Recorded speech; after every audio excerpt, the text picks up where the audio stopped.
Hello and welcome to the 140th episode of Downtime Podcast with Alyssa and Jeremy. How's it going, Alyssa? I have no idea what's going on in the world, aside from just the fact that we're spiking in coronavirus. I have no idea. Honestly, the Bay Area has been seeing a lot more cases recently, and I'm kind of scared. Yeah, I mean, it's one of those things where people just, aren't wearing masks. You just gotta wear masks when you go outside. That's all there is to it. We're gonna be okay if everyone just wears a mask. My friend sent me it's so hard apparently to wear a mask. Right? My friend has been sending me some videos about people trying to educate people on wearing masks. There's a video of these two guys who are just down at Huntington Beach, and they're like, "Do you guys need masks?" And they're like, "No." Or they're like, "We left it in the car." Or they're like, "We don't believe in that." Or, "Stop trying to put your beliefs on us." It's like, what? Oh, really? Yeah. That's so lame. It's pretty funny. Yeah, I know, right? God. It's seriously just a mask. Come on. And then there's another video of this dude. It was poking fun at people on Facebook and just online who were just like, "Don't wear masks. We don't believe in all that stuff. The virus is not real." And then they're people buying masks with see-through mouth parts for airsoft, or crocheting their own masks, but it's got that grate on it, so the holes. So what is it called? Air can still go through your mask. It's what the You're not even blocking anything. Yeah. It's ridiculous. Yeah. I genuinely have no idea what's going on in the world outside of that. Yeah. Apparently, Kanye West is running for president, so... No surprise. That's a thing.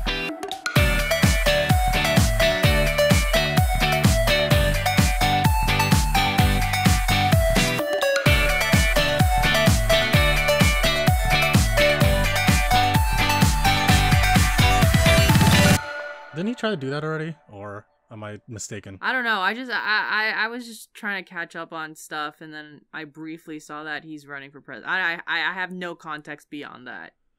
Huh. Interesting. I don't think I'll vote for him. Oh, yeah. Good. Who's gonna, that's so stupid. Anyways. I think we've had enough entertainers as president for one time. I know. I just don't know with Kanye. I actually think I have a whole conspiracy theory about it. Oh yeah? Actually. Go yeah. on. Please do tell. I don't think Kanye West actually cares about being president. I think he's doing it to get the young vote off of a non-Trump candidate. Ah. I see. Okay. If that makes sense. Yeah. He's not actually serious. He's just doing it to get more votes to Trump and split things up. Ah, so he's trying to be I wouldn't say the vice president, but he's trying to be a prominent figure in American politics. That's interesting. I actually didn't know that he was running for president. I guess I haven't been poking my head into the same. I just read. I was catching up on news for the first time, and Kanye went on a whole Twitter rant, and then he's running for president, and typical Twitter rants. But yeah, I don't know much else beyond that. Other than that, life's good. Life's good outside of work. Yeah, everything's okay. Everything's chill. I've been doing a lot of window shopping. I'm oh, do I need a new PC? I really don't need a new PC. Do I want a laptop? I really don't need a new laptop. Do I want this thing for my camera? I really don't need that thing for my camera. So it's just me trying to prevent myself from buying unnecessary items in my house. I'm it's better to save money. It's honestly better to save money. I mean, there's an anxiousness due to everyone staying at home, and you're desiring something that you can't really have, and you're just trying to figure out ways to supplement that. Mm-hmm. I've been doing a bit of window shopping as well. Except I actually am gonna get a new phone this year. My phone's 5 years old. So I'm just getting a new phone. Time for an upgrade for sure. But I don't know if I'm getting the new 12 or just get the current 11 for the iPhone. Haven't decided yet. No, I feel it. I think that whatever you choose is gonna be good for future. Right, like productive wise, I think you'll just find that it's faster and all that stuff. Mm-hmm. I don't know. I got a new phone this year too, and I was just like, oh, this is much better than what I had before. Yes. It was like a late birthday present to myself, and I love it. I have the Samsung Galaxy S10 Plus. It's last year's model, but I still like it. Oh yeah, why would you need a new phone if you got last year's phone? It does get to that point though when you have a phone for so long, you're just like, oh, I'm just gonna do whatever with this. Like you just put it everywhere. You just like throw it around because when you first have it, you're like setting it down slowly, taking care of it. Mm-hmm. But in any case, I did actually give in recently, and I bought a new office chair. But when I got the office chair, I think I mentioned this in the last podcast. officechair@work.com. Remember I mentioned that website to you? Yeah. So I bought an office chair from them, and I was waiting for like half a month for it to come in. And this website was recommended by one of my coworkers. I was like, okay, so if they've used it before, it must be good. So July rolls around. I get the office chair. I'm like, sweet. It says delivered on FedEx. I go to my front door, and I see this huge box with a giant hole in the top. I'm like, what is this? And there's like clear duct tape around it. I'm like, wait a second. Why does it look like this? Like, what did it like? It looked like it fell off the back of a truck, basically. The shipper used FedEx Ground. So I think that might have been one of the reasons why it looked like that. It just went through a bunch of different states before it got to me. And by the time it got to me, there was a huge like gaping hole in the top, and the box was a little moist. It was a little wet. I was like, why is that? And when I opened it up, I was like, okay, all the parts are here. Or so I thought. Like it was a little bit dirty, but I was like, okay, this could be cleaned easily. And then I unpacked everything. I was like, okay, the seat's here. The backrest is here. The bottom part with the wheels are here, but no middle gas cylinder. I was like, are you serious? So I think it might have fallen out during transit. Oh, God. Yeah. And I reached out to the company. Uh-oh. I was like, yo, I'm missing a crucial part of my chair that needs, I need to sit up using this chair. I basically need this chair. And then, yeah, they're like, all right, what part are you missing? And I sent them like pictures online of the exact piece. And they're like, all right, we'll send it to you this week. So it was supposed to arrive today. Hasn't come yet. Still waiting for that last piece. But so I have a really nice office chair that I can't use because I can't put it together because the most important part, I wouldn't say it's the most important part. It's like one of the most important pieces of the chair is missing. And then I looked up some reviews of the company online, and I was like, all right, a lot of people were not big fans of that company. And I was like, I think there's a reason why. It's probably because some of their pieces fell off the back of a truck. Yeah. So that's my whole debacle. So hopefully tomorrow or Saturday, that cylinder that connects the base of the chair and the seat will come in. All right, let's go into some stuff that we're playing. I know we're both playing Animal Crossing still. Yes. It's still the summer. Wonderful. Package. I love it. I love summertime in real life, and I love it in Animal Crossing. Oh, I think it's my favorite one so far, just because I like diving. Yes. And I have a Gigas oyster now, or a Gigas clam. I don't remember what it's called, but I have that huge ass oyster clam, and I'm the one that's blue. And it was like really hard to catch, right? And it was really difficult to catch. I was like, what's going on? I have no idea why I can't get this. It keeps swimming away. And then, but when I finally get it and I lift up, I realize, oh, that's why. Yup. The one thing that's a little disappointing is, I'm trying. I was planning on capturing 3 because I thought, oh, I want to make a statue out of this, because at that point I also collected 3 moon jellies, and I wanted to make a jellyfish statue. So when what's his name? Gopher. Oh, the sea otter guy, right? Not the sea otter. Oh, CJ. CJ. So when CJ came along, I had those 3 moon jellies to give the statue, to make a statue, and then he only makes it for fish. And then I was like, oh, then maybe I have to find Pascal to make a statue? And then I can't find Pascal if my life depends on it. Like, I think I've only met Pascal 2 times in my life, and that's when I captured a scallop. Yeah, that's like the only time you can talk to him. Actually, you have to capture scallops. Yeah, and so it's a little. So I'm holding out hope that they're gonna make a patch where you can make statues out of the things you capture while diving, because that's disappoint. Like, I want a statue of that Gigas clam. Like, that would be a legit ass statue, and the moon jelly. So I'm hoping that happens. No, I mean, I agree. I also caught one of the clams, and I was like, why is this? It took me like literally 10 minutes to catch it. It was insane. And then there's something that I was disappointed about by CJ's modeling stuff. Yes. So I was like, all right, I want a great white shark like statue. And it was smaller than you thought, right? Yeah, I was so disappointed. I was like, what the heck? Why is it so tiny? Oh, that's one of the most disappointing things about the sharks. It's like, I was expecting a huge shark statue, because I think that when Flick makes statues, they're slightly bigger than what the actual bug is. Right, and right. They're pretty satisfying. But when you get CJ to make a statue, they're really small, and it's disappointing. I was really disappointed by my great white shark statue. Yeah, I know, right?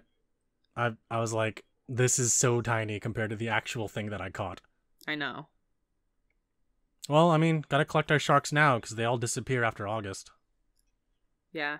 I'm most excited for winter whenever that happens, because I heard that, like, in the same vein that you could collect cherry blossoms, you can collect snowflakes. So Yes. That seems really cool. Oh yeah. One of my friends, she got the game. She lives in the Bay, but she wanted her her island to be in the southern hemisphere, because she wanted something interesting. So when she got the game, it was already fall, and she was like mailing me acorns. I was like, whoa, that's so cool. And I went to her island, and I was like, whoa, this is interesting, because it was spring here, it was fall there, summer now for us, and it's winter for her. So I got a little bit of taste of winter. I got to catch some winter fish. I got to catch some snowflakes, and I was like, I don't know what to do with these yet. That's so cool. Yeah, she was like making snowman. It was awesome. Apparently in fall you can collect mushrooms, from what I'm hearing, and you can make mushroom statues or something like that, or mushroom lights, I mean. Oh, that sounds awesome. I need those, like, in my basement. Yes. I'm really happy with the villagers that currently live in my town. I've kind of, like, in the last, like, 2-3 months, I've been doing this thing where I want one of each, not one of each animal, but like I don't want more than the same animal on my island. And I've eventually like got some new villagers, and I'm really excited because they all seem really cool. Groucho is like my second favorite villager now. What animal is Groucho? He's a blue bear. He's the best. Oh, I love that guy. And then I also have this gorilla named Pee-wee, and he's awesome. I remember Pee-wee. Yeah. Nice. Very nice. I really enjoy Pee-wee. And then I ended up getting Zucker, but I don't want him on my island. I want him off. I want a dog. So my next goal is to kick him off my island, because Octavian is the superior octopus, and get a dog species of some sort. Yo, can I take Zucker off your hands, girl? Oh, bruh. I don't know how we're gonna plan this. So there's a guy that I don't like in my town, and I'm waiting for him to just tell me, I want to leave. Because his name is Boots. He's an alligator. He's chill, but I'm like, I don't like his personality. I'm just like, dude, because I have so many other villagers just like him that have the same personality. I'm like, dude, I need someone else. And Zucker, I want Zucker because Zucker kind of fits the theme of my town. He's lazy too. Perfect. That's what I need. Shoot. Okay. Well, I will be at this point, I'm on the lookout.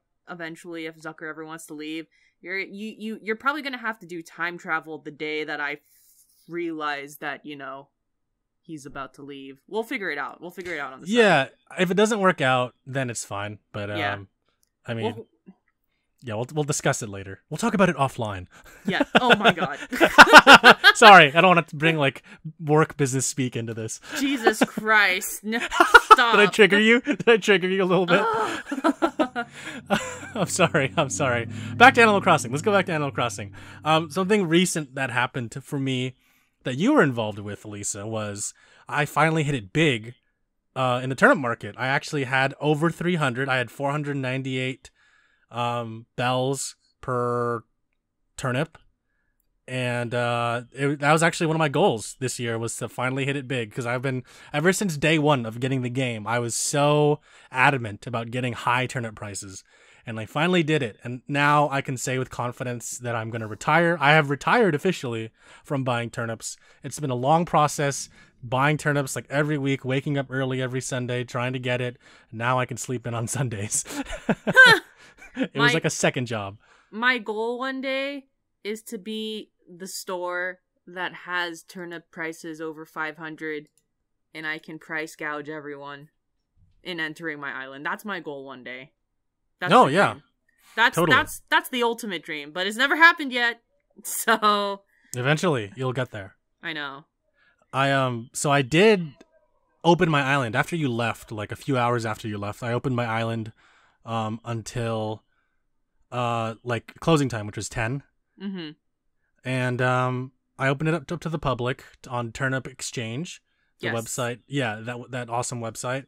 Met a lot of people. I mean, I didn't really talk to a lot of people. A lot of people simply went to Nooks and then just left. Some of them left tips, which was really nice. I didn't ask for them to leave it. I was like, Nooks is exactly in front of the airport. You can't miss it. I roped the area off too. So a lot of people came through. There were some that did not follow the rules. Shame on you. The rules being, don't wait in the queue after you finish. Rejoin the queue. A lot of people just waited in the queue, or they took down the number, the dodo code number, and then just jumped in whenever. Yeah. I was like, yo, that's not right. I wish you could kick out individual people in Animal Crossing, but you can't at the moment. I don't know if that's going to be a thing in the future, but it seems like Nintendo doesn't really want to implement kicking a specific person out. Yeah, I guess we'll see what happens.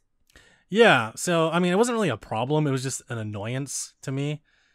I was like, yo, let other people come through. I even put it in the description. I was like, don't stay more than 20 minutes in the queue or I'm going to kick you out. There's someone that was there for 19 minutes. And I'm like, bro, I got to kick you out. And I messaged them because you can message people. You can message everyone in the chat. Yeah. And I put them on blast. I was like, yo, get out of here. Hey. If you don't get out in a minute, I'm going to kick you out. And then they can't respond to you. The only way that they can show action is by leaving.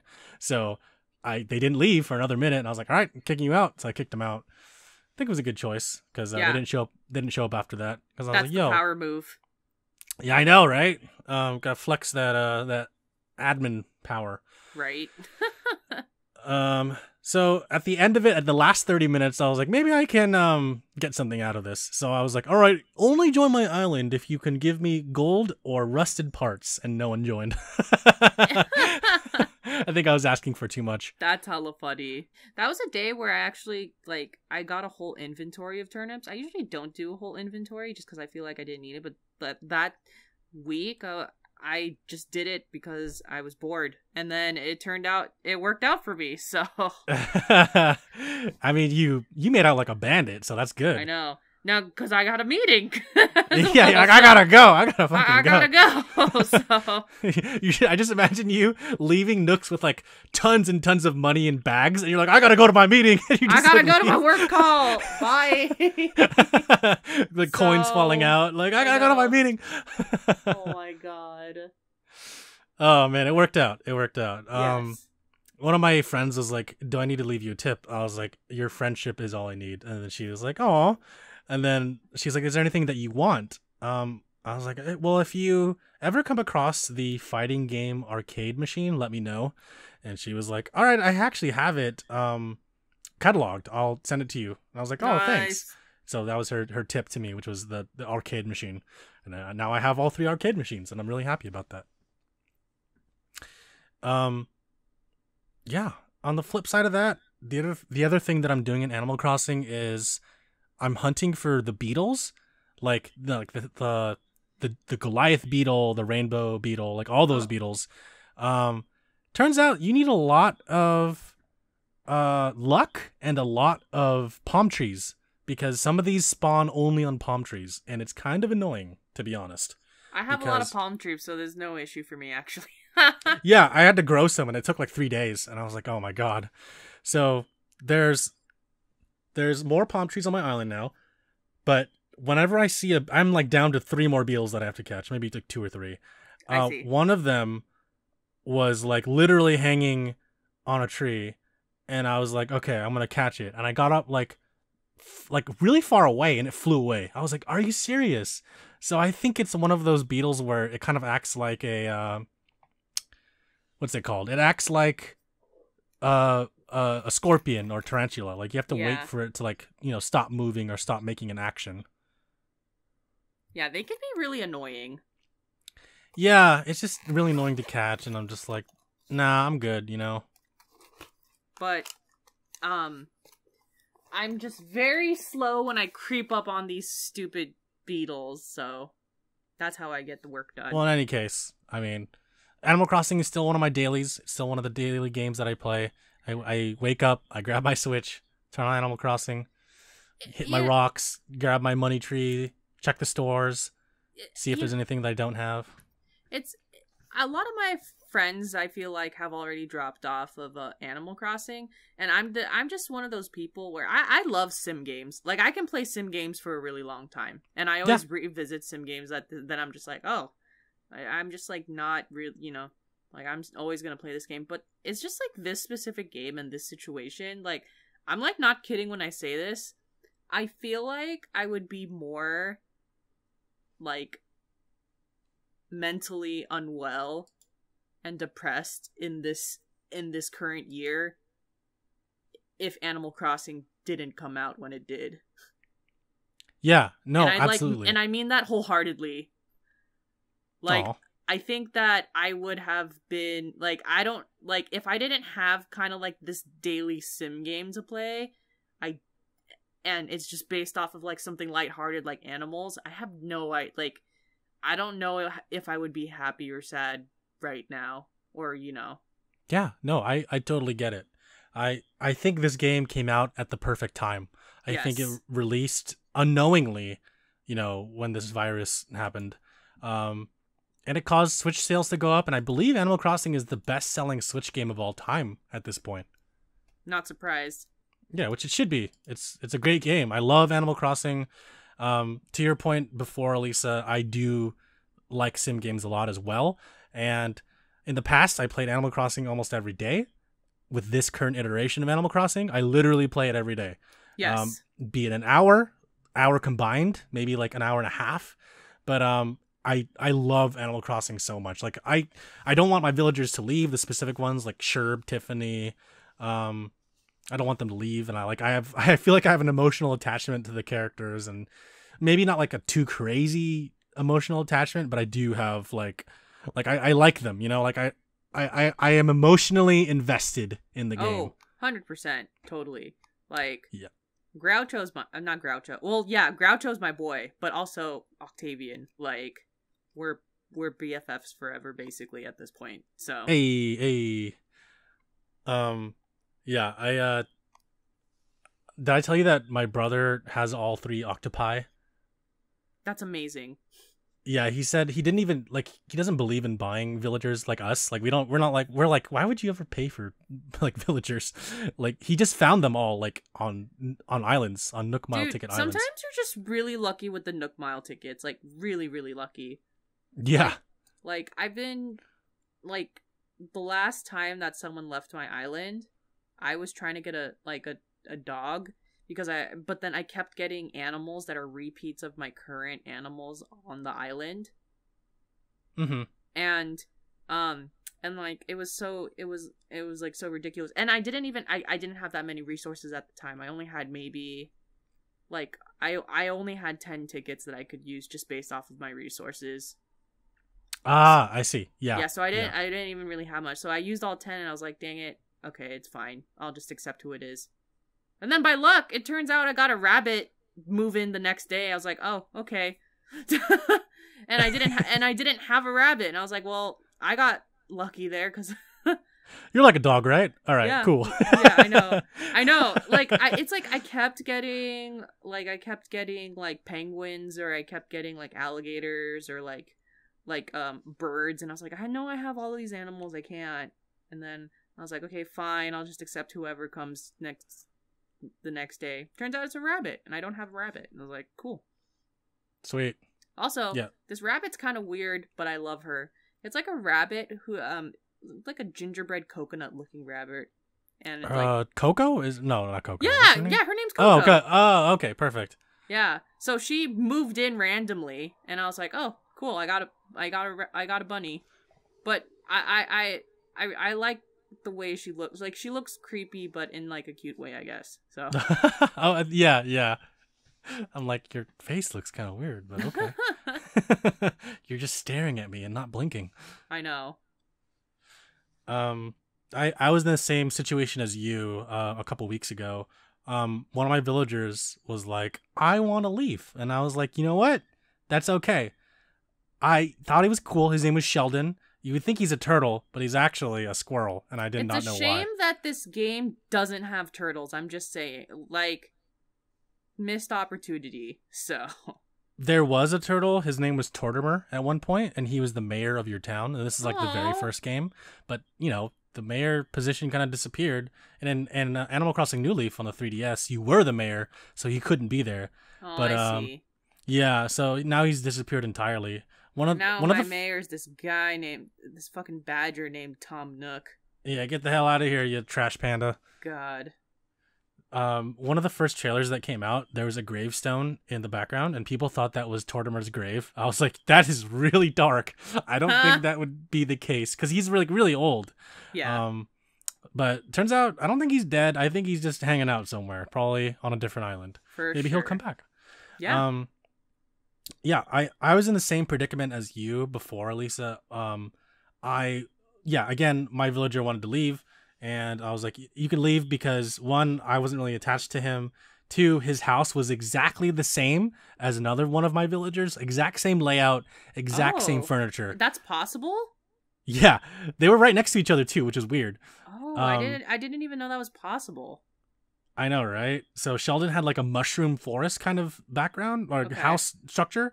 And then I have another villager, he's a monkey, and he also has like a mushroom forest like background. And I was like, oh, wow, I see. Yeah, and I was like, I kind of like the monkey more than you. So you're telling me that you want to leave? You can go ahead and go. Yeah. So he left, and I was like, all right. The day that he, like, it takes 2 days, right? The day he tells you he's going to leave, the second day where he's packing up, and the third day where he's completely gone and there's a vacant lot. So, and then that's the day you can either visit someone's island or visit random islands to get something. Exactly. So, just like you, I had like 5 Nook Miles tickets. I was like, all right, I'm going to go on a hunt. I'm going to go find someone. And if it doesn't work out, I'll just wait and see what happens. Yep. Used all 5 tickets. Could not find anyone that I liked. And then I was like, all right, cool. We'll just see what happens the next day. Next day rolls around. Isabel's like, we want to welcome Boots to our town. I'm like, Boots? Is it like a monkey? Like Dora the Explorer reference? Let's see. I go, it's an alligator. And I'm like, hi. And he's like, hey, I'm Boots. I'm from your friend's town. And I was like, holy shit. Wait. I just talked to you once. Like, I didn't even take him. And then I messaged my friend that the town I went to, and I was like, yo, I just got boots. She's like, oh wow, he found a new home. He left like a month ago. I was like, what the shit? Whoa, that's weird. I didn't know that's a thing. So the way that this worked in previous Animal Crossing games was, in the very first game, let's say you have a save file. So in the past on the GameCube, Animal Crossing took up one entire memory card, like for just your town. You would have to dedicate one entire memory card to Animal Crossing. Mm-hmm. So my brother and I had our own individual memory cards. We had our own little towns. We shared the same disc. We shared the same GameCube, but we had our own memory cards. So that was like our way to distinguish between the two different towns. My brother had his villagers and I had mine. And if you visited them and you talked to any of them, then one of them would move to your town eventually. Okay. If one of your own like was kicked out or they moved away. I think that's still the game mechanic here. I don't know if it triggers if you have to talk to them. Like, I don't know if you can just visit someone's town, not talk to anyone, and then get one of the villagers, or you visit someone's town, talk to that specific villager, and then if just by chance they leave their friend's town and then they come to yours. Like, I don't know if that's how that works, but I think it's a really cool mechanic regardless. That's really cool. I didn't even know that was possible. Yeah, it's pretty neat, right? Yeah. So I got Boots.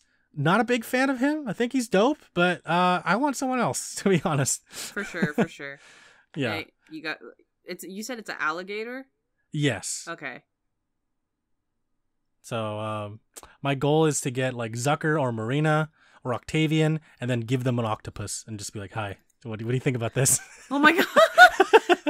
I told my brother, I was like, you have all three. What happens if you give them an octopus? I don't know if he's done it yet. I have to ask him, but I want to see what happens. No.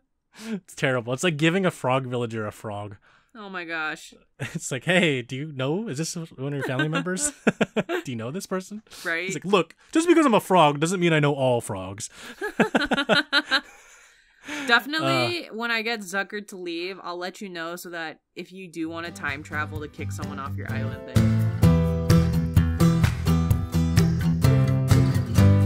then we both finished The Last of Us 2. Yes, we both did.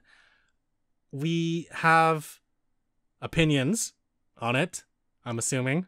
Yeah, we're gonna express our more specific opinions in a different podcast, a different spoiler cast, but in general, what do you think of the game?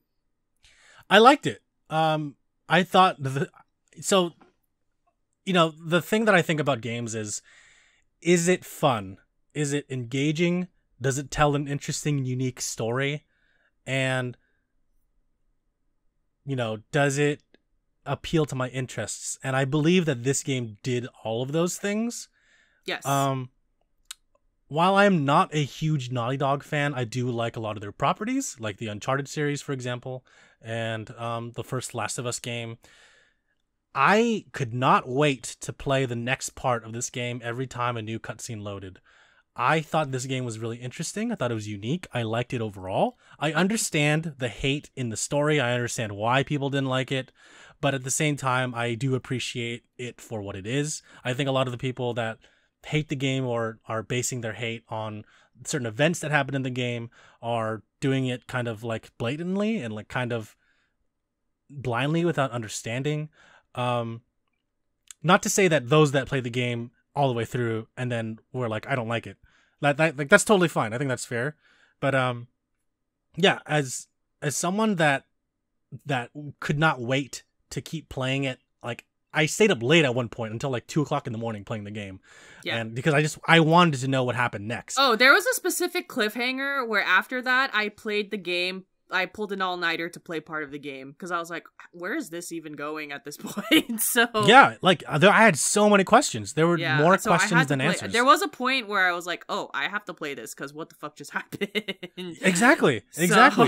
And then if that doesn't like certify that this is a good game or not, then I don't know what does, because it had me on the edge of my seat. I thought it was fun and exciting. I thought like the kills were interesting. I thought the story was engaging.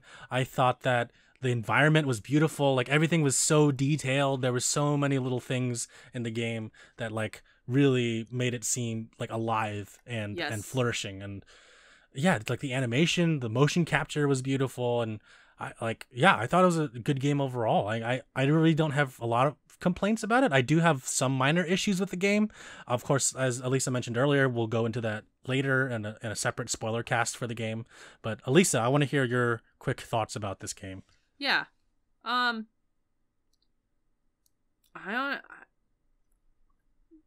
thought it was fine. Like, I played the game and I finished it before reading reviews, and I didn't realize that a lot of people didn't like this game, actually.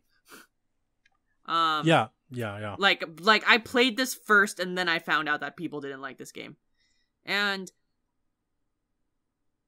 to be completely honest, I feel like the reason people don't like this game is just kind of like, hey, you know, sometimes the story just goes in a different direction and you just gotta deal with it.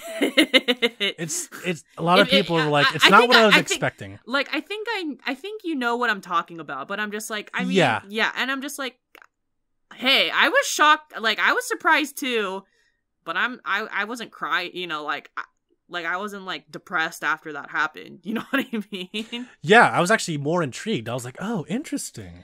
I'll explain it more. The reason I didn't there's one thing that going in that specific direction, it took away from the game, in my opinion. Like, there's one thing that I was looking for in terms of a conclusion, but by going in that specific direction, it actually took away from reaching that, and it'll all make sense when I talk in the spoiler cast. But like, in general, I was fine with the plot twist. I was like, yeah, like, it's cool. Yeah, like, same. I was like, oh wow, that's awesome. I was like, damn, this is different. Okay, well, here we go. It's like it's not my favorite.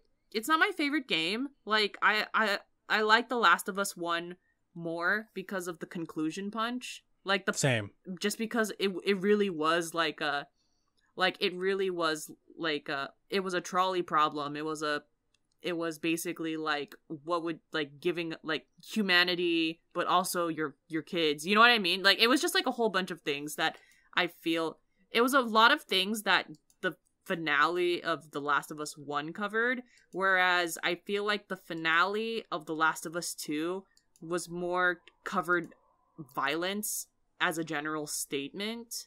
Mm-hmm. But there didn't encompass, like, a lot of things, I guess, if that makes sense. Yeah, absolutely. Yeah, that makes sense. And we'll cover it more, but yeah, it's not this definitely wasn't my favorite Naughty Dog game, but I was fine with it. Like, I had a good time. So yeah, no, okay. It sounds like we're echoing the same statements. So yeah, it was cool. Yeah, yeah. So it was cool. Like, I was satisfied playing it. Like, I didn't feel betrayed in any way. Like a lot of people. Same. I was talking to one of my friends about it, and she was like, yeah, I haven't played it yet, but I was reading about it, all the details and spoilers. I was like, okay, first of all, when you get a chance, I do believe that you should play it. Like, I understand that there's one part in reading about the game and understanding, like, all the spoilers, and there's nothing, I have no control over you. You can do whatever you want, right? Like, I don't care if you read about it, I don't care if you spoil it for yourself, but I think there's another aspect to playing it and, like, living with these characters and being with them, because you see them evolve over the course of the game. Like, they really are forever changed. Yeah. And I think that's something different than just reading it on paper, because you can read about movies on Wikipedia, but it's not the same as, like, watching it. It's just like, and then Dumbledore died. It's like, you don't have the same emotional impact as you do when you're watching or reading about it, like, in like, from the source material. So I do believe that if you're someone that's hating on the game because you read about the spoilers because of that leak that came out before the game did, I didn't even, like, I really, like, this is how far detached I am from society right now. No, that's totally fine. Remember that one podcast you were like, "Did you know about the leak?" I'm like, "No." And I was like, okay. Yeah, I was like, okay.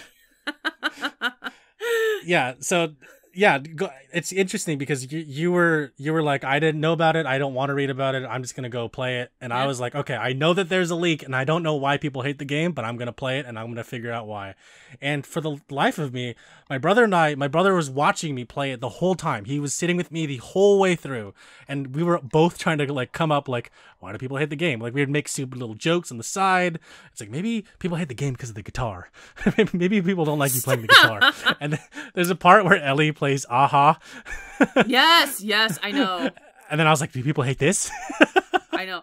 Actually, there was I was looking on Reddit because I was trying to get something explained for me, and then there was legit a post about the guitar, and someone went on a rant about like why they hated the guitar, and I was just like, all right, I need to log off for the day. This is so stupid. That's enough internet for today. That's enough internet for today.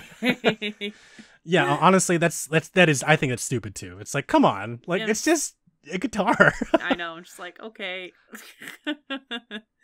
But like you didn't have to go into that music shop. You didn't have to pick up the guitar. Yeah, you didn't. It's very true. Like you could have avoided that whole thing. Like you literally could have just not played that, not known. Yeah, you could have gone through Seattle and not have gone through a single building if you really wanted to. Yeah. Like, and just go straight to the building that you have to go to. So yeah. It was all missable. Yeah, absolutely. But like the explorer in me was like, I need to find out everything because I wanted to read all the little notes, like what happened during the apocalypse and all that stuff. I just needed to get all the materials as well, so that's why I was going through everywhere. Yeah, world building. It's like you talk about, there's all these little notes that talk about this guy named Boris. You're like, oh, this Boris guy must be a badass. I know. I like Easter eggs like that. Yeah, right? And like, if you got to that point and you met Boris and you're like, I don't know who this guy is, I don't care. But I was reading all the little notes. I was like, Boris, who's this Boris guy? And we finally get to Boris. I'm like, holy shit, that's Boris. You know? I'm like, wow, they actually, they had all these little details that introduced you to something that is actually a really major mechanic in the game. Yeah. So, yeah. Again, I must stress that there's a difference between playing the game and like experiencing it on paper. Like there's just two different ways to do it. So yeah, please play the game. Please let us know what you think. We're going to do our spoiler cast and we're going to talk about it more in detail. And yeah, leave us comments about that and we could talk about it specifically about The Last of Us Part 2 if you guys have any questions about like things that we thought about the game, or if you guys had any other opinions that you'd like to share with us that we'll read on the podcast. Yeah. I gave it a 7 out of 10. I was completely satisfied playing the game. I thought it was fine. Yeah, it was fun. It was a good game. I agree with you that it was not my favorite Naughty Dog game. Yeah, it's not my favorite Naughty Dog game, but it's playable in my opinion. Yeah. I think one of the Uncharted games is up there for me as one of my top Naughty Dog games. For sure. So aside from Animal Crossing and finishing The Last of Us, anything else on your docket that you're playing right now, Alyssa? Work. The game of work. The game of work. You know, Ghost of Tsushima officially came out, I want to say 6 days ago at this time of recording. I don't even think I'm going to play that for like another 3 weeks just based off of like everything that's happening, which makes me sad. But it will be hit eventually. Whenever that happens. Yeah, but when you do it. But yeah. That is how crazy work is for me right now. No, I feel it. I find myself trying to like not be in front of the computer. I usually gravitate towards like the PS4 in the other room because I'm like, I don't want to be at my desktop. I want to be, because if I'm at my desktop, I feel like I'm working and I don't want to feel like I'm working. It's definitely not healthy to be using the same computer that you do work from home stuff on as your same gaming machine because, yeah, it just messes with you. At least for me personally, I'm like, I should not be doing the same thing here. But in any case, I also, just in general, I wasn't gonna do this because I was like, I think I'm gonna save my vacation so that eventually when the world comes back together, I could actually take like a month or so off and go to a different country. But now I'm just like, fuck it. Give me 2 weeks of vacation after my project ends. I need 2 weeks of doing absolutely nothing. Yo, no, I feel like, it. Please. Give me 2 weeks. I'm over it already. So Like a day to just like sleep all day. The second day to like play video games or get good food or something. I you know? Exactly. But because like what the fuck else are we gonna do? Right. Ghost of Tsushima is on my radar though. I will play that when things die down. So awesome. Yeah, I actually got it on Tuesday. I've been playing it. I literally stopped playing it before we started recording this podcast. Were you ever able to get the cool collector edition of it? Because I didn't get it. No, I got the launch day. I regret not getting the special edition. I wish I got that version. I only have the launch day edition, which just like comes with some like the soundtrack and like an icon and a background for your PS4. I see. And while it's cool, like I wish I had other in-game items from the special edition, but I'm still satisfied with the game so far. I will not talk about spoilers. I won't talk about anything specific with the game yet because I want you to experience it first, Alyssa. Yeah. But the only comment I will say is I feel the same way playing this game in the same vein as when I played Yakuza 0. I cannot stop thinking about this game. All right. I think this game is awesome. When I first picked it up and I was loading into the very first mission, I was like, this is going to be sick. So I really did not know what to expect. I mean, the trailers show you a lot of things, and that whole Sucker Punch Studios introduction of the game, like from the PlayStation, what was it called? Like the PlayStation, that event that showed like a gameplay trailer of that game. Oh, State of Play. There we go. Yeah, the State of Play. I was gonna say PlayStation Play, but that didn't make any sense. It was the State of Play. So that whole State of Play thing is really cool, but when you're actually playing the game, holy shit, is it a different experience? And I can't put that game down. Like, I literally stayed up until 1 o'clock these past 2 nights playing this game because it's that engaging, it's that fun, it's so cool. I can't wait for you to play it, Alyssa, and I hope that you have the same feelings that I do because it's awesome. It's really fun. Mm-hmm. I can't wait. Yeah. I will wait for you to play it before we start talking about it. Even if it takes a few weeks, like you just said, I think it'll be fine. It's going to be awesome. Sounds good. In other news, other stuff that I'm playing personally, of course, Dead by Daylight in the background. I've actually kind of eased off a little bit of Dead by Daylight because I wanted to focus on Ghost of Tsushima, and it's been fun so far. There was a free game on the Epic Game Store called The Escapists 2. It's a isometric prison escape game. I heard of that game. Okay, cool. Yeah, so it was free on the Epic Game Store. I got it. My cousins and brother and I, we all played it together. It's a lot of fun with 4 people. Everyone trying to escape prison. It's really cute looking too. Yeah, right? But it's actually really brutal. I know. 1 minute you're just doing workouts, and then the next second you punch a dude and you get sniped in the street. You're like, oh crap. It's a lot of fun, a lot of teamwork, coordination.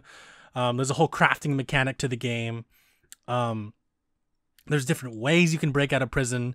But there was one method that we were trying to do when we were trying to break out of prison, and the game literally told us this option is only available in single player. We're like, what the hell? This is a multiplayer game that apparently had the multiplayer as an afterthought and the single player as its first thought, because why would you make one of the most important aspects of the game, which is to escape, a single player only option? It didn't make any sense. It was weird. We had to like escape out of a sewer tunnel, and it's like, you can only leave here in single player mode. We're like, what the hell? We spent 30 minutes trying to set that up. Oh, God. And then we're like, you know what? Let's find another way. So the initial way we did was we had to steal guards' uniforms. We had to get a very specific tool from a very specific mainline quest to open up a hatch. And after we opened up the hatch, we had to dig our way through a tunnel to get to a manhole that led outside of the prison. And it took like an hour to do that. And we're like, okay, we finally did it. And then we were told that it was single player only. We're like, we got so frustrated. We're like, you know what? Let's find another way. My cousin was like, hey, there's a running Jeep on the bottom right corner of the map. Can we break through this wall? So we just brute forced our way through a wall and escaped through the Jeep. We could have done that the entire time, but we chose the more complicated route because we thought it was fun. Turned out, guess what? The game's like, fuck your fun. This is only for one person. We're like, what are you talking about? This is a multiplayer game. Oh my god. It was a sequel to a game that was already single player. Yeah. And you have a sequel that is multiplayer focused, but there's only escape routes for a game called The Escapists, and you can only escape in single player mode. It didn't make any sense. It was weird. Rant over. Sorry about that. End rant. Yeah. So I've been also thinking about my Steam backlog, and I finished another game that has been in my backlog since 2016. It's been more than 4 years almost. And that is Alien Isolation. I thought you played that already. Oh, have you played that before? I haven't, but I thought you played that already. I did play it briefly, but I never finished it. Oh, okay.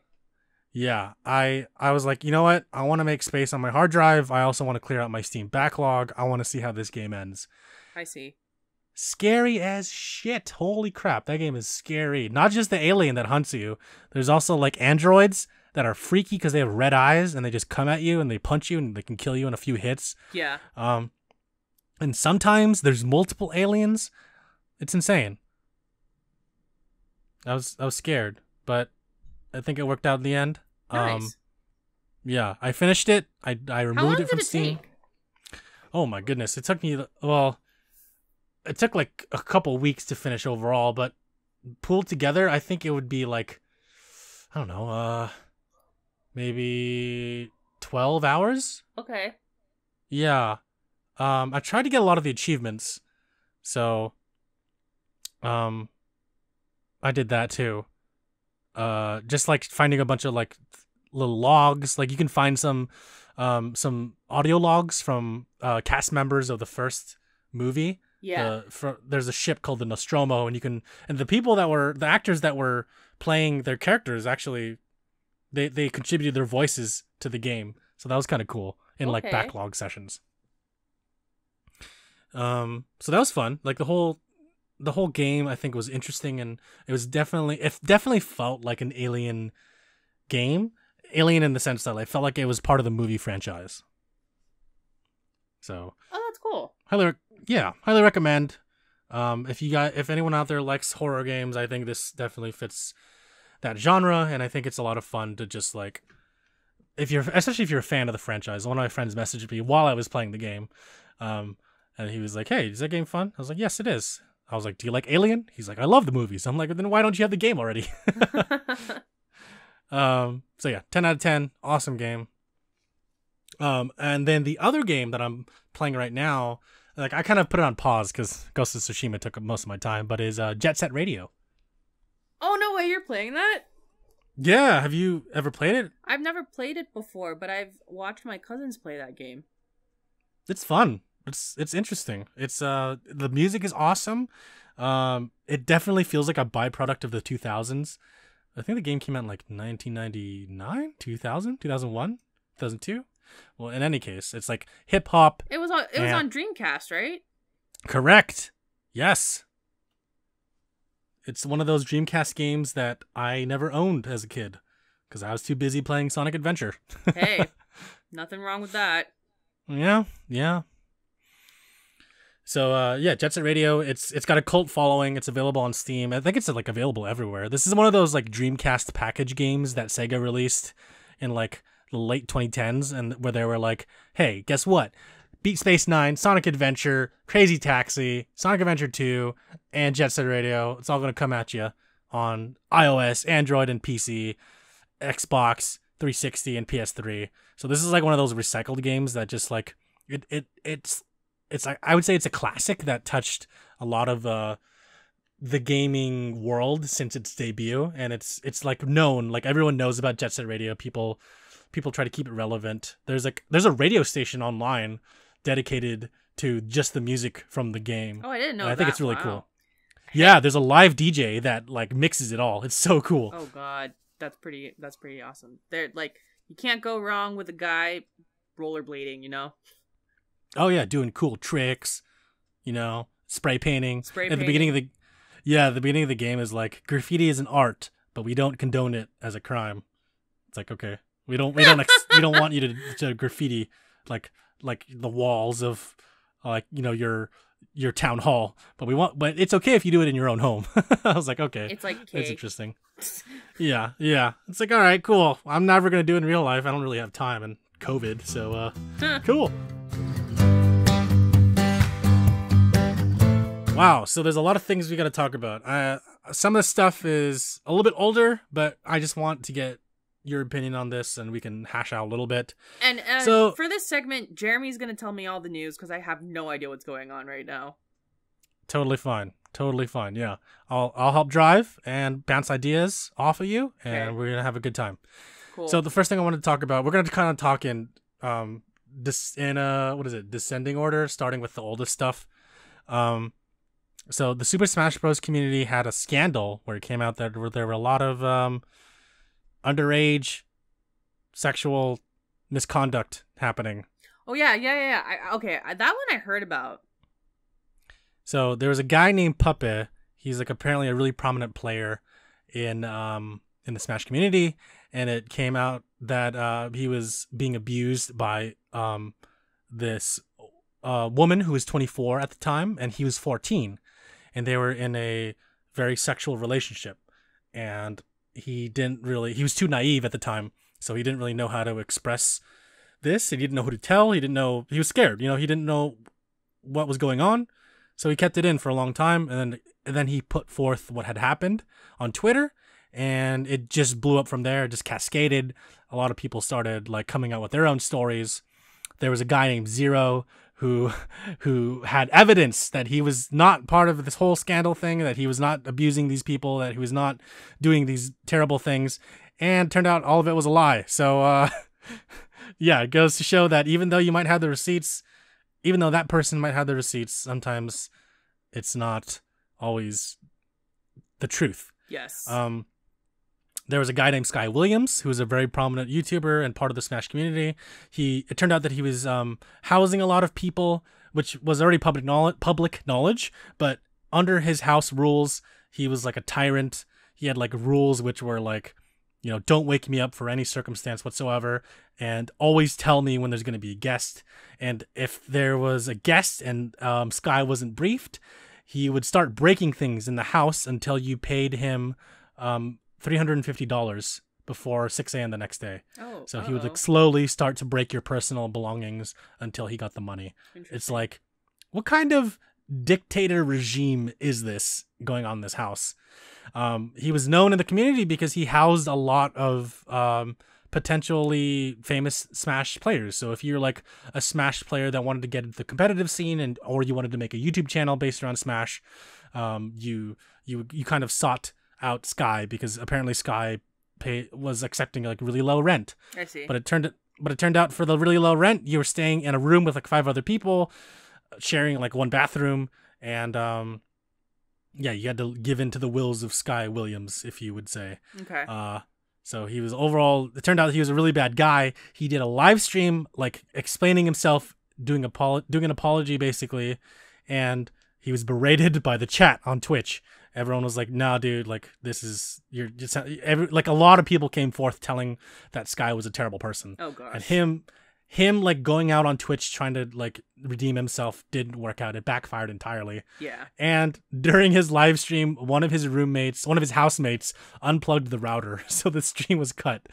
I was like, "Damn, even your housemates don't like you." Jesus.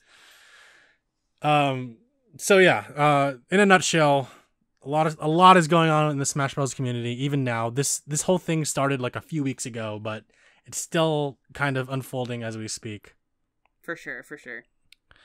Evo was canceled because of all these allegations that came out. I know. Wow. Yeah. So and in my opinion, like I don't think this is ever gonna. Obviously, this is not gonna help the Smash community try and get Nintendo to recognize it, because for the longest time the people in the Smash community were like, why doesn't Nintendo recognize the Smash community as like a legitimate tournament structure? Why don't they ever, like support us? Basically, people were asking for Nintendo to support, like, support us in tournaments, support us with like official Nintendo presence overall. Yes. And Nintendo never did that, and I don't think they ever will because of this. Now they really don't have a reason to. Exactly. So you're not really pushing Nintendo to help you. You're pushing them away. Mm-hmm. And now Nintendo's like, well, you guys can't really handle yourselves, so why should we help you in the first place? Oh, Jesus. They didn't come out and say that, but I definitely know they're thinking it. Yeah. Finding any excuse. Exactly. Yeah, so that's the whole Smash community. It's being torn apart right now, and everyone's slowly trying to rebuild it with some positive attitudes, which is great. There's a lot of other little details that I don't think I should go into because there's just a lot of stuff. There's a lot of stuff to take in. I don't want to end this all on a sad note. That's why we're starting with the sad stuff first. Sounds good. Yeah. Moving into the next really bad thing, Ubisoft had a huge sexual harassment scandal. Oh yeah, that's so crazy. Yeah. So apparently working at Ubisoft is terrible, and which this just is it's not news for like we've talked about crunch, we've talked about like any company that deals with like it's not surprising at all. Right. And also in terms of like these allegations, the video game industry very much for a long time and still kind of exists is very male dominated. Yes. And all of these things can contribute the culture of it piling up contributes to certain situations that happen. Yep.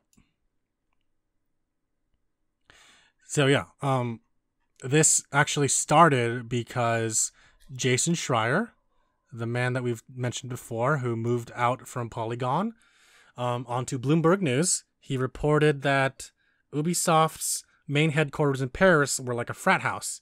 And he was talking about how there's a lot of, as you just mentioned, Alyssa, there's a lot of sexism going on within the company where males were getting better treatment than females.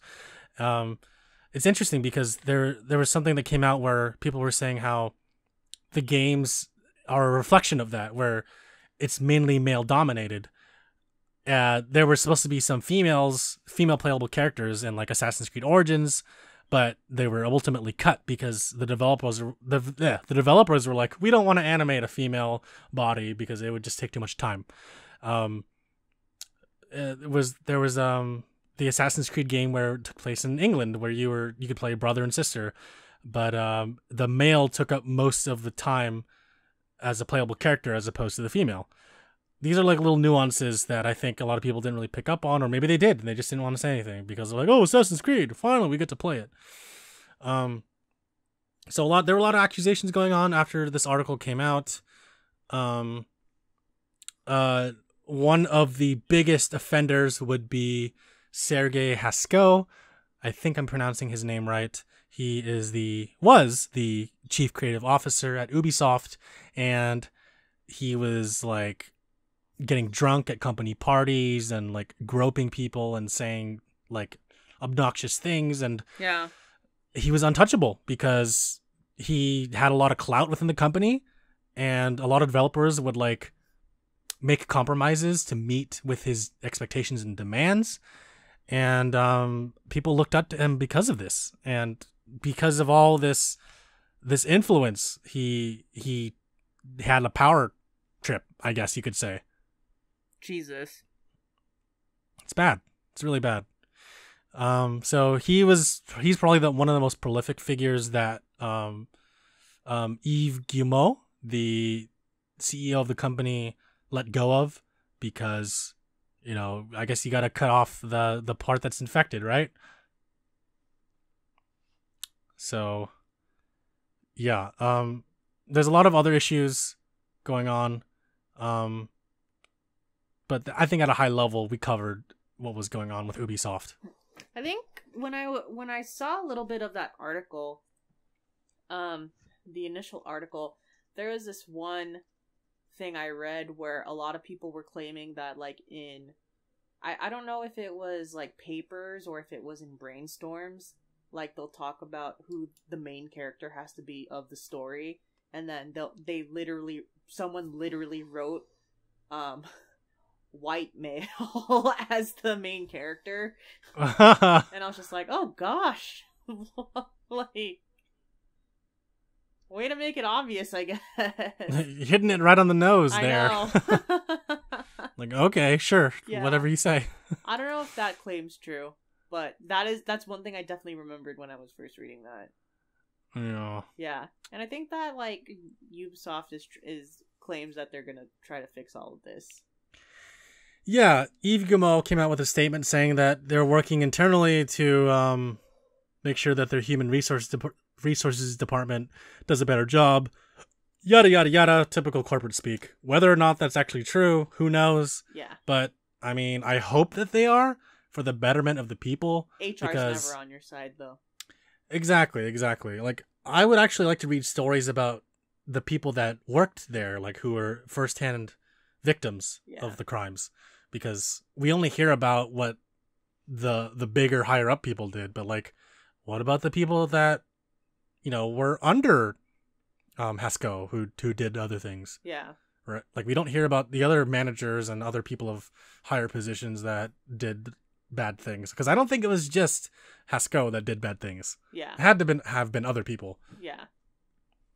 So, yeah. So apparently Ubisoft's looking into all these allegations and they're doing something about it. But that's what we're reading. Who knows if it's actually happening? Yeah. We'll see. Further developments to be made. We'll find out. Yep, we'll find out. All right, moving on to other stuff. Well, one other sad thing. Oh, God. We got to talk about one last sad thing. Okay. It is the death of Mixer. As of yesterday, July 22nd, Mixer is no more. They have been absorbed into Facebook gaming. We touched on this briefly in a previous podcast. There were a lot of streamers on Mixer that made Mixer their home. Mixer had a lot of benefits, low latency. There was, like, basically no lag. Basically, you were able to stream 1-for-1 almost using Mixer. It was just software and hardware that was ahead of its time. And when COVID hit, YouTube gaming, Twitch, their numbers rose, but Mixer stayed in the same place. As we both know, Alyssa, Mixer, what is it? They poached Ninja and Shroud, Yes. two of the biggest streamers in the world. But I don't think that helped at all. I mean, the numbers show it didn't help at all. Yes. Because just because Ninja, came to your platform does not mean that you're gonna do well. And it turned out they didn't. So yeah, it's sad. A lot of these small creators that called Mixer home now don't have anywhere to go. Although a lot of them are saying that they're going to Twitch. Mixer did come out with a statement saying if you had, like, a partnership with Mixer, Facebook Gaming is going to do their best to honor all the agreements that you had with Mixer. I mean, okay, but who's watching gaming videos on Facebook? Yeah. To be honest, like, no one. Everyone's on Twitch. Everyone's on YouTube. Yeah. That's not. You can't. Yeah. Not gonna happen. And then people are, like, more like, people don't like Facebook that much anyways these days. Yeah.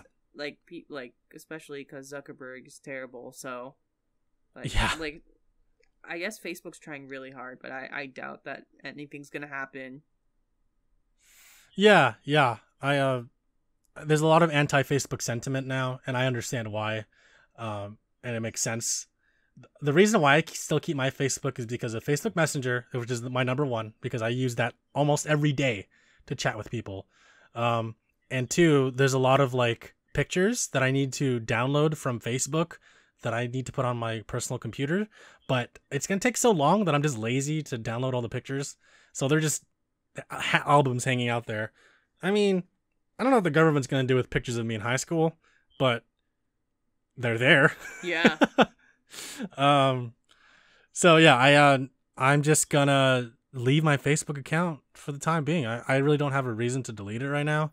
It's good as a communicating tool on Facebook Messenger. It is. But I digress. It's sad that Mixer is gone. For the people that were part of it. It's, I don't know. It's just, you know, even a company like Microsoft can't beat what's already saturated in the market, which is YouTube and Twitch. You know, you would think that Microsoft would be able to get a one-up on at least Twitch. But again, Twitch is backed by like Amazon, so like you have these three giants just like duking it out. Yeah. In the live stream game. But yeah, so it's sad that Mixer's gone, but it'll never be forgotten. Yeah, it's gone. It's a different time. Gone and forgotten. All right. Oh, I forgot to mention this thing with Ubisoft. They had a press conference like shortly after the whole sexual harassment thing dropped. Mm-hmm. And at the beginning of the press conference, they were like, "We're not going to talk about what just happened. We're going to show you some awesome games." I was like, that is really bad and really cringy, but okay, I guess we're doing this. Yep. So it happens. They show right. So they showed Watch Dogs Legion. They showed Assassin's Creed Valhalla. They showed Hyperscape, which is a battle royale game. Yeah. And they showed Far Cry 6, which is starring Giancarlo Esposito, who's an awesome actor who's known for Gus in Breaking Bad, and also Moff Gideon in The Mandalorian. Literally one of the best actors who could play any villain character. God, he's so cool. You watched Breaking Bad?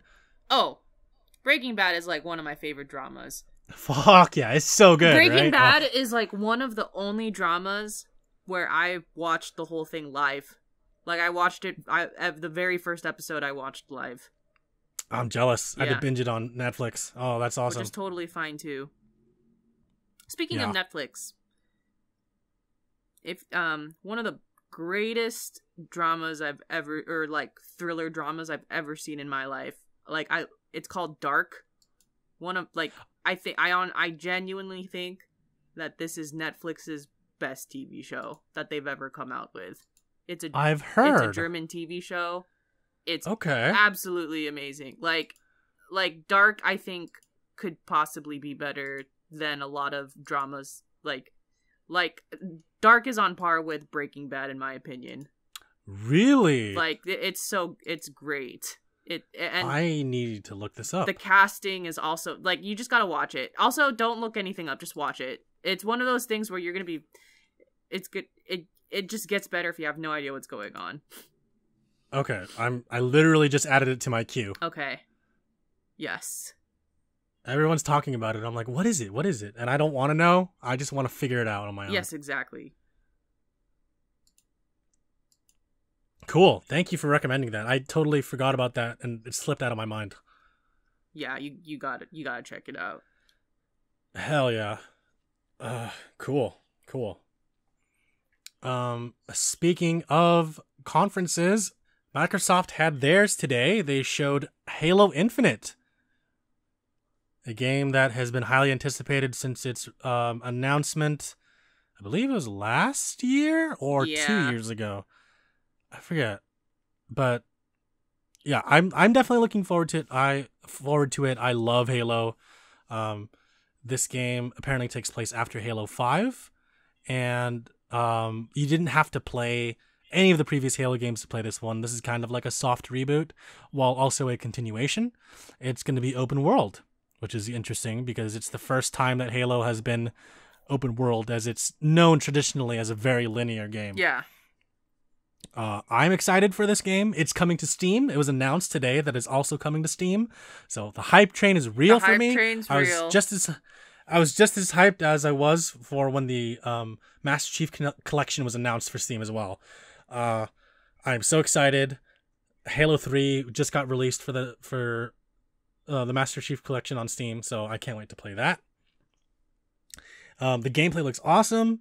Of course, he plays Master Chief because in the previous game you played as another Spartan, and a lot of people didn't like that. So 343 Industries and Microsoft responded by saying, "All right, well, we're just gonna make you play the Chief again." And everyone's like, "Yes, that's what we wanted. Why didn't you listen to us in the first place?" Yeah. So yeah, it's gonna be awesome. I cannot wait. I don't know exactly what the story is. All I know is that there's a bunch of brutes that are taking over this giant ring, and you have to stop them. Classic Halo stuff. Shoot bad guys, destroy Halo, save the day, save the galaxy, find your girlfriend, Cortana, and call it a day. The end. The end of Halo. I just spoiled the whole game of Halo Infinite. And I didn't even know it. All right. So, moving on, there are rumors of the NVIDIA RTX 3080 graphics card coming out. Oh yeah. In I know that one. This fall, supposedly. So NVIDIA graphics cards come out every 2 years. The last release was the 2080 in 2018. And now NVIDIA is releasing the RTX 3080, hopefully this fall. A lot of people are saying that it's going to change the graphics card game. Of course, it's going to be like VR ready, all that stuff. Yeah, I know. What is it? RTX on, RTX off. It's also going to be a thing still. Ray tracing is going to be huge with this graphics card, obviously. People are looking forward to that. I'm thinking about maybe getting a new computer in the future. So hey, I actually don't really mind the 3080. I actually want to get a 2080. I want to get last year's model because it's going to be cheaper. And it'll be just as fine. Exactly. Honestly, the only reason why I would want to upgrade my computer is, one, my current computer is getting old. Yeah. I switched out its parts every the past couple of years. I switched out the graphics card to I had originally had a 750 Ti, but it was a piece of shit.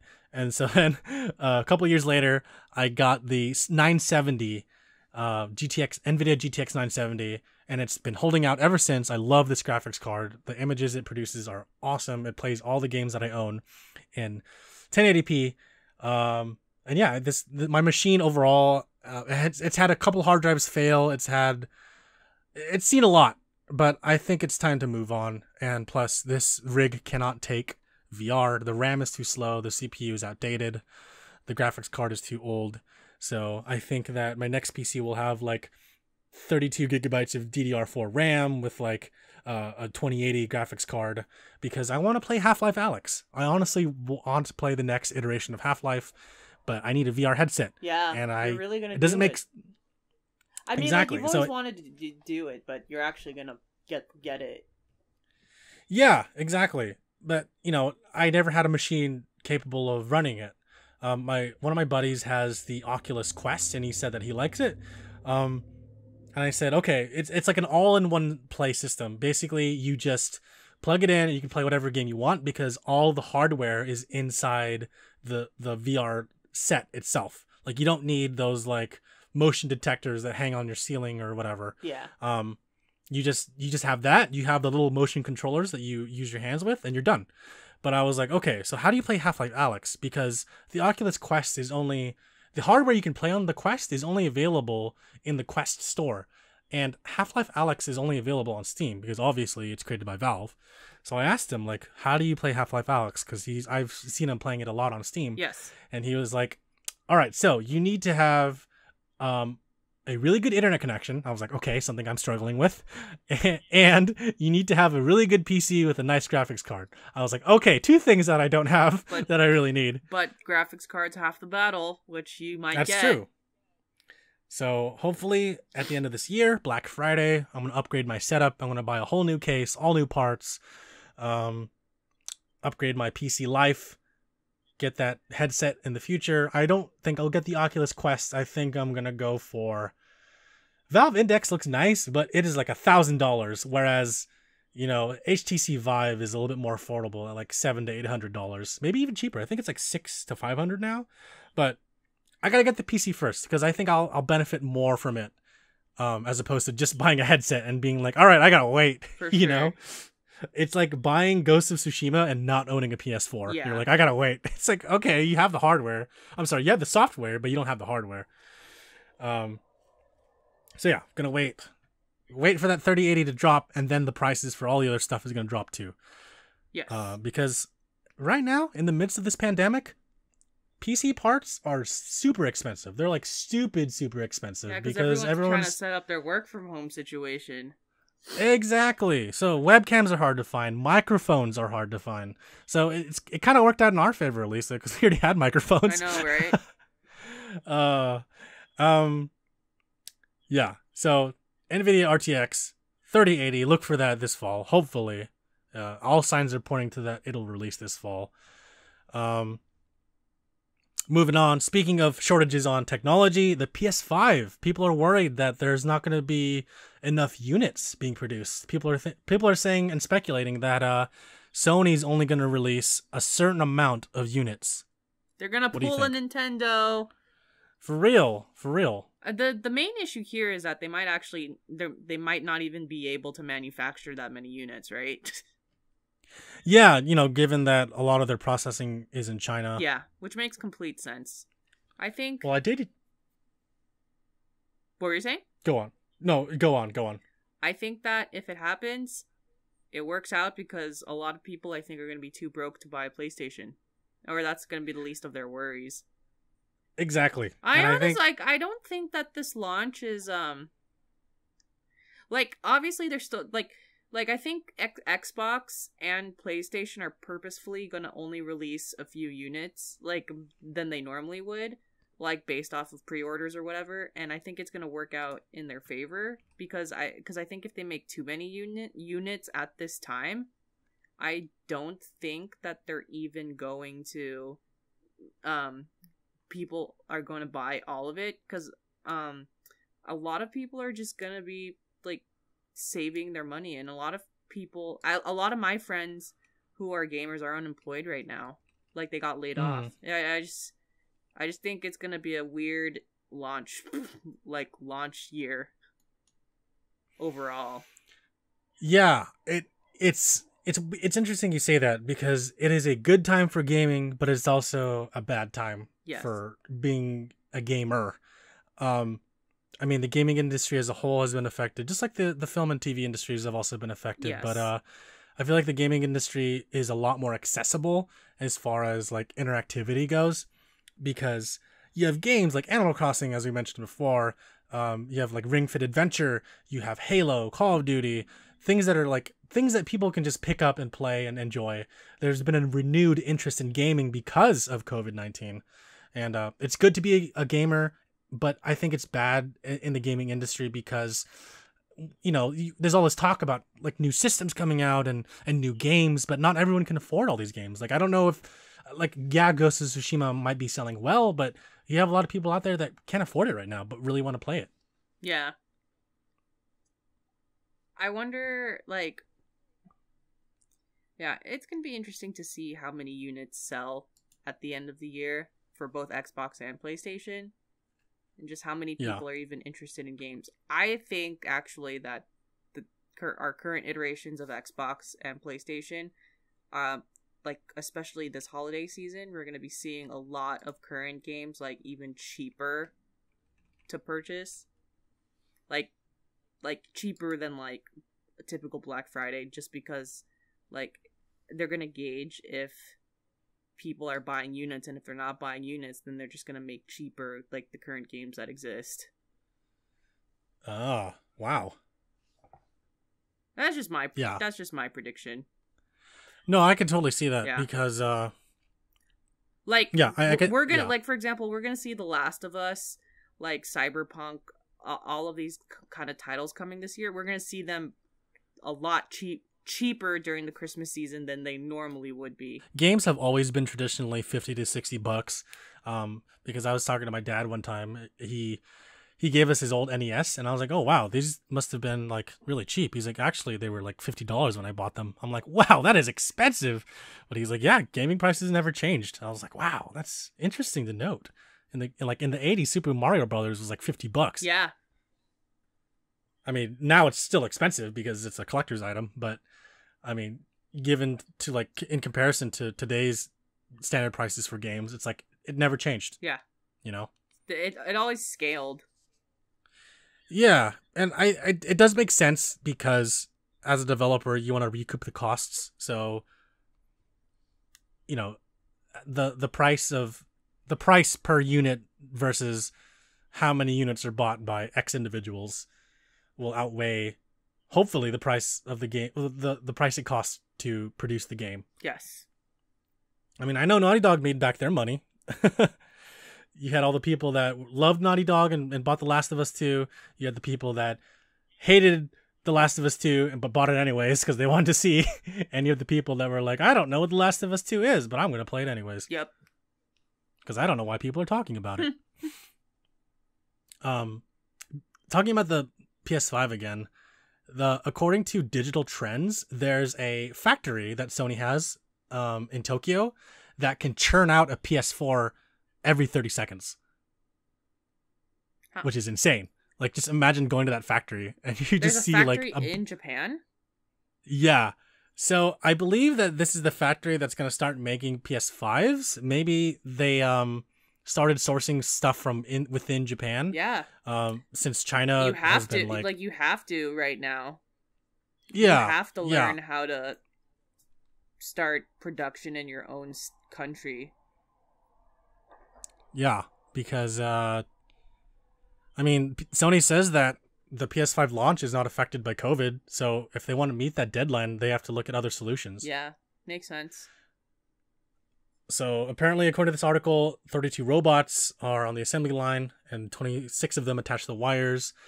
And yeah, there's just a bunch of robots that make it. Imagine, I want to see that. I want to go to that factory and just like watch a PS4 being made in 30 seconds. Yeah, it sounds so cool, right? I'm sure there's videos of it somewhere. I'm not gonna play it now because it's gonna be on the audio. Yeah. But yeah. So I'll send you the article. Maybe you can watch the video too, Alyssa. Sounds good. I will watch it, and I'll read the article. Sweet.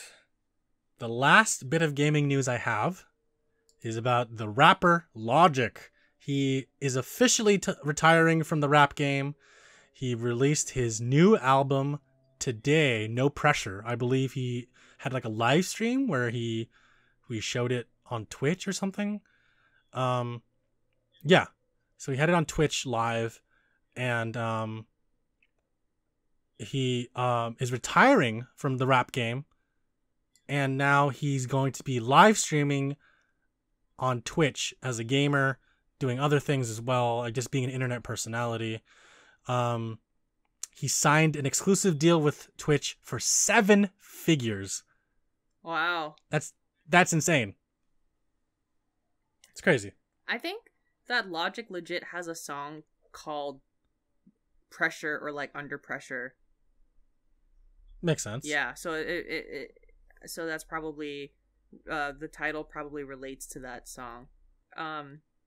Logic is actually not that bad of a rapper, but ever since he divorced his first wife, he's gone completely downhill. So really, I did not know. It's probably for the best that he stops rapping. Logic's not bad. He I actually think he's like he's a pretty good rapper. Definitely one of the better kind of like lyricists, and a lot of his songs are very geek influenced as well, especially his not younger songs, his older songs. And basically what happened was ever since he divorced his wife and he kind of went mainstream, his songs suck now. So oh man, that's bad. Cool. I'm cool with him. I'm cool with him dropping out. I haven't liked an album of his in like a while. So I heard a couple of his songs and I thought they were good. Yeah. This is like a long time ago. This is like 2013. Yeah, no, I don't know when he started that's rapping. when he. Yeah, like his older stuff is a lot better. Like his older stuff was like, oh, I like Logic. Now I'm like, yeah, just another rapper who Does his thing. Yeah. Yeah. I just heard a couple of his songs. I was like, okay, there's a dude named Logic. I was like, that's a cool name for a rapper. Never heard anything about him ever again. I would see his name pop up here and there for like, I don't know, like Coachella or whatever, just like shows, like big name shows. I'm like, okay, cool. Or maybe he'd be in the Bay. I'm like, oh, the people are like, oh, Logic's in town. I'm like, that's cool. I don't really care that much. Like, I think I recognize he has talent, but I'm not a huge fan. Simply being for the reason that I don't really listen to his music. Yeah. And no one ever like sent me a song from his being like, yo, listen to this awesome Logic song. I'm like, no one ever did that. So I was like, all right, he kind of fell off my radar. And it wasn't until recently when I saw this article where I'm like, oh, wow, Logic's retiring? Interesting. And he's going to Twitch? Even more interesting. So maybe he'll be the next ninja for Twitch. We'll see. Yeah. Maybe not. So I guess he's just going to be streaming on Twitch. He's going to join the pantheon of other streamers that play games and talk to people online. Yep. Cool. I hope and wish him the best. I hope he's going to do well. Maybe he will, maybe he won't. I don't know. We'll see. Yeah. I really have no idea how he is as a gamer, but I'm sure it's fine. Yeah. I don't really intend to click on his channel on Twitch. I just think it's just weird that like a rapper is like, hey, I'm gonna quit music and I'm gonna go play video games on Twitch. It's like, okay, it's the cool, move dude. These days, I guess. Yeah, I feel like COVID's getting to everyone. Not saying that the COVID's getting to Logic because he's going stir crazy, but I don't know. Yeah, he does what he wants to. The dude can retire if he wants to. Yeah.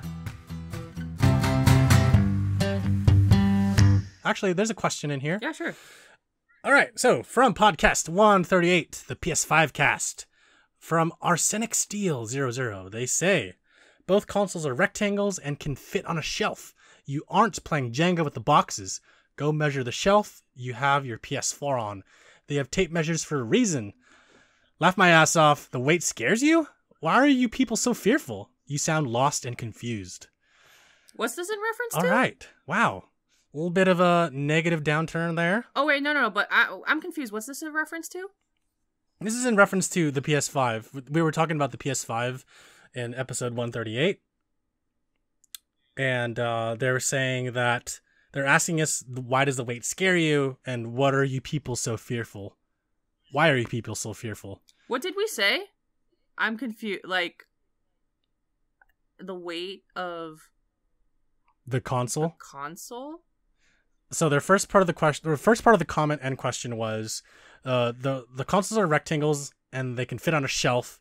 They're arguing that you can't play Jenga, or you're not playing Jenga with the boxes, and they're saying go measure the shelf that you have your PS4 on. Okay, that's true, but I don't know how big it is. I don't know if the dimensions of the PS5 are released. So I mean, I'll measure my PS4, sure, but will it fit in the same space as my PS4? Because it's kind of like in a tiny crevice underneath my TV. Oh, I get what he's asking now. Yeah. Oh yeah. Okay. I get it. Cool. Yeah.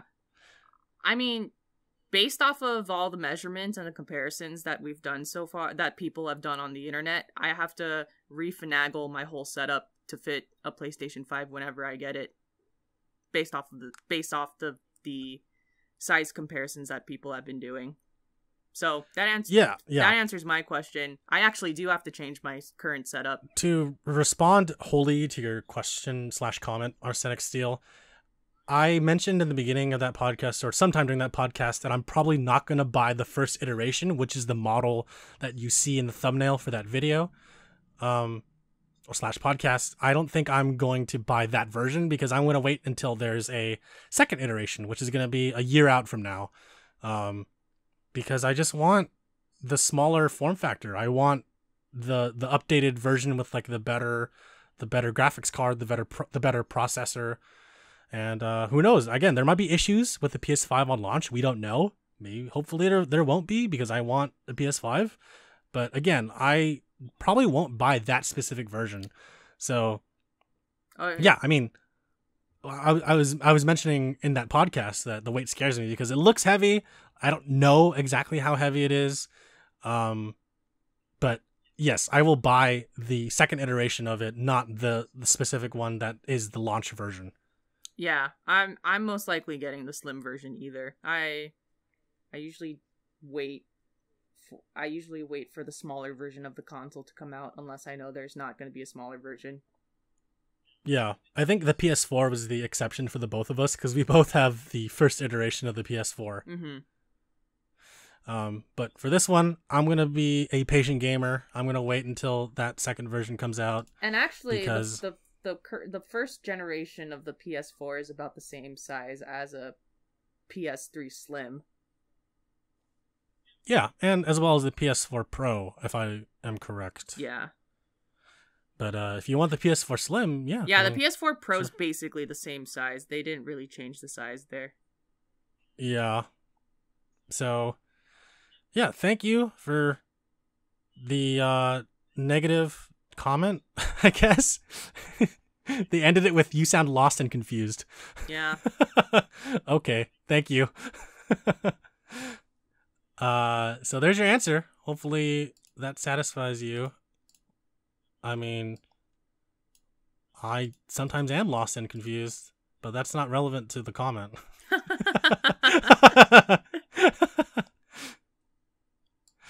All right, Alyssa, let's close it out. Yeah, I actually need to go back to work anyways, so. Oh wow, I'm sorry so much to be taking your time away. Oh no, from work. You're totally fine. I just have to now. I have to talk to other studios that are awake right now. So. Got it. All right. Yeah. All right, everyone. If you would like to send us an email, go send us an email at contact@downtime.live. You can visit our website, www.downtime.live. You can click on the contact form, send us a question or comment in that way, or you can send us an email. You can click on the description of this video to find our Twitter, our YouTube, which I think you might be watching this on, or maybe you're on Podbean or Stitcher. You can leave us a review on Apple Podcasts, and we'll read it on the podcast. We have a Steam group. We have a Discord page, as I mentioned, and you can hang out with us there. We got a Twitter. Yes. Anywhere that this podcast is hosted, you can leave a question or comment, and we will answer it on the podcast. Yeah. I don't think I left anything out. Anything else, Eliza? Any closing words? Nope, that's it for me. All right, everyone. Thanks for listening to podcast 140. Have a good night. Peace. All right, stream is stopped. Recording